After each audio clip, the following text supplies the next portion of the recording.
Friends, welcome back to another Pints with Jack Skype session, where each week my dear friend and co-host David and I get together here. It's a new thing, and we talk about a specific topic that jumped out to us on the podcast, and we want to go deeper into it and connect it to our lives and expand on it more than we do in the podcast.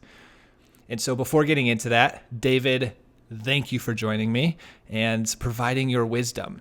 And before we jump into this, let's raise a toast of our glass and cheers as we begin. Cheers. Cheers.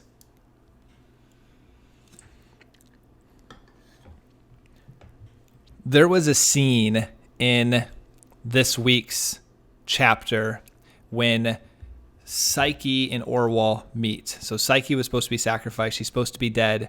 Orwell sees her and is, first of all, in shock, obviously, that she's still alive. But she notices a transformation in Psyche. She notices something different about her. And she talks about how she had this bright glow. She talked about her eyes. You get this sense that she was more substantial. And that played out a lot through the chapter. So it happened at the beginning of this, but then it just continued, and we saw more and more of it, that she was stronger. She looked different. She acted different. She was wiser, more mature. And that jumped out to me because now we know, or we're getting the sense in the book, that she is in communion with the God. She said she met the God of the west wind, which is the primary God. And we've talked a lot about, in Mere Christianity in general, this concept of theosis and this concept of transformation and what happens when we're in communion with God, when we align our will with God's will, as it says in the Great Divorce, when we say to God, thy will be done. And so I wanted to highlight this today, and I wanted you and I to talk about this from a Christian perspective, because I believe sometimes we forget what Christianity is about and why is it beautiful? Why should we be a part of it? So before diving into this, what were some thoughts that you had when you were reading this as this unpacked and you got to witness this transformation? Lewis really made you feel it in the book. It put me primarily in mind of The Great Divorce, because it's my favorite book of Lewis. And in particular, it put me in mind of Sarah Smith, because in The Great Divorce, it's about souls who get to visit heaven from hell, and they have the option of staying. And we meet one lady called Sarah Smith, who is a saint in heaven. And we see what a truly substantial, real person truly looks like. Because as they've come into the foothills of heaven, the land seems more solid. The people seem like ghosts in comparison. So everything in heaven is harder and more real. And it kind of put me in mind of Psyche in this case, because she is someone who, she looks alive in the way that the other people in Glome, I mean, even the sound of the place name Glome, it sounds very sad and depressing. Yeah, like the Grey Town. Exactly. Psyche, she seems more alive than she has ever seemed to her sister. And that's what jumped out to me too, because so much in the Christian journey, it can seem like I just need to do this. Or we've talked about this in our videos before. Just pay your dues and then try to keep the rest to yourself. We've talked about this with treating God like your taxes. Yes. You go once a year, you pay your dues, you get it sorted out, and then you hope that the tax man's going to leave you alone for the rest of the year. Yes, and I've had people ask me before, I just don't see the need for going to church. I just don't see how it fits into my life. I don't see how God really helps me. People will ask about it from that perspective, and this right here, to me, is the answer to that. When someone asks me, like, why do I need this in my life? Why should I go to church? Why should I bring Christ in? Yes, you hear all the time for your forgiveness of sins, but I feel like that's such an incomplete picture. Like, I don't do this because I'm afraid and want my sins forgiven. That's a part of it. I'm not trying to dilute that.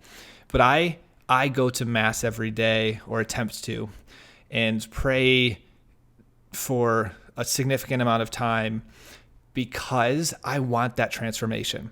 And I've experienced it. I know if I look back 5 years from now in my life versus where I am today, I feel different and I feel more alive. I I found this transformation to be real. I find more peace. I find more joy.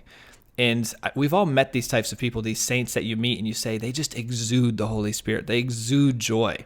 That's not by accident. No. And it was very true for me when I really came to my faith as an adult when I was at university. It was because I met a missionary, a sister named Maeve. And I described her as being shiny. In Till We Have Faces, Orwell describes Psyche as bright-faced, as they say in Greek. It's the same idea. There was a light about her. She had a joy. She had a something that I knew I wanted in my own life. And there's a guy called Saint Irenaeus of Lyon. He's an early church father.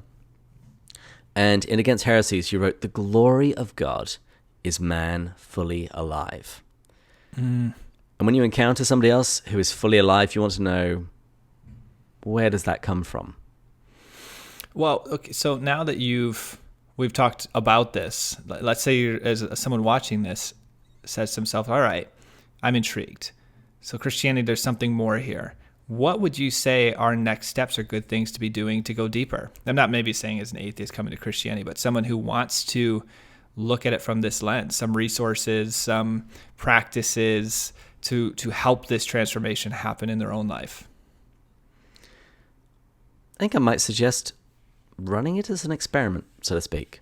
Try living like a Christian. Because honestly, those of us who profess to be Christians, that's all we're trying to do. We're trying to, how would a Christian live? And do that. And we fail and we screw up, etc.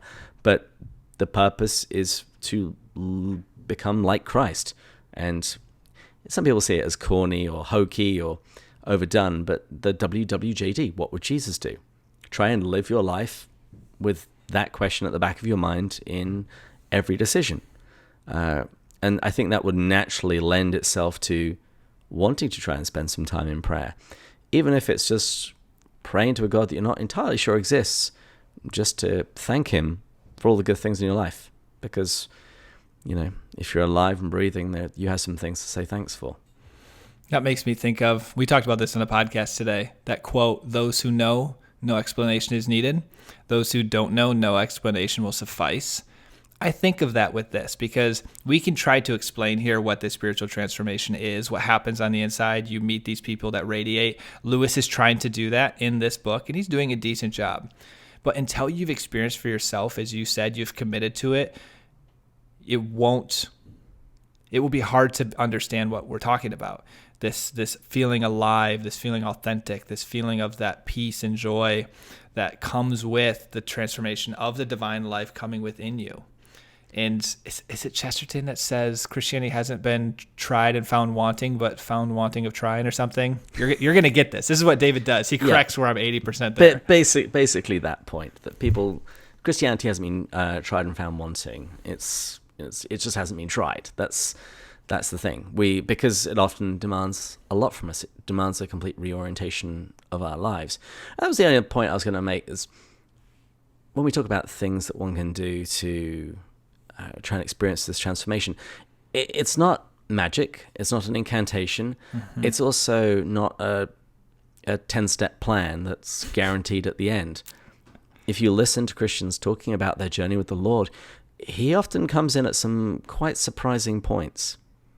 But at the same time, in Christian history, there have been many practices that people have found have made them docile to encountering, making them ready to encounter the God that at the time they weren't quite sure existed. That goes back to something we've talked about before. I love when all of this comes full circle. I wrote about it in the blog a little bit. We've talked about it on the podcast, but the sacred rhythms. You just said here, there's certain practices that open yourself up to encountering Christ and to continually encountering and to not creating because he's doing it, to allow that spiritual transformation to occur within you. In certain routines, rituals, practices, we're always scared by that word, rituals, but there's a role for them. They open ourselves up. They're practices that create space for God to form within us. And as that happens, it's not magic. It's like discipline. It's a way of life. You live this way. You allow Christ. It is magic in the sense that his grace is just working in you. And so in that sense, it's a little magical. And from a Catholic perspective, we talk about there's enough grace in a single Eucharist to turn you into a saint. So, I mean, I guess to some degree it might be a little bit, but it's more of that way of life in that slow transformation happening in the same way when you exercise or you weightlift. It slowly happens over time. And that transformation is the thing that Christianity is about. In C.S. Lewis in Mere Christianity, he says that you might think that the church is involved in a lot of different things, caring for the poor, teaching, preaching, going out missions. He says all these things are great. But the central purpose of Christianity is to turn you into another Christ. And ultimately, if what you're doing isn't aiding in that transformation, then you're kind of wasting your time. And Leon Bloy once wrote, the only real sadness, the only real failure, the only great tragedy in life is not to become a saint. Because that's what God calls us all to be. That's a perfect way to end, David. Thank you for sharing your wisdom with us today. You're welcome. Cheers, my friends. Cheers.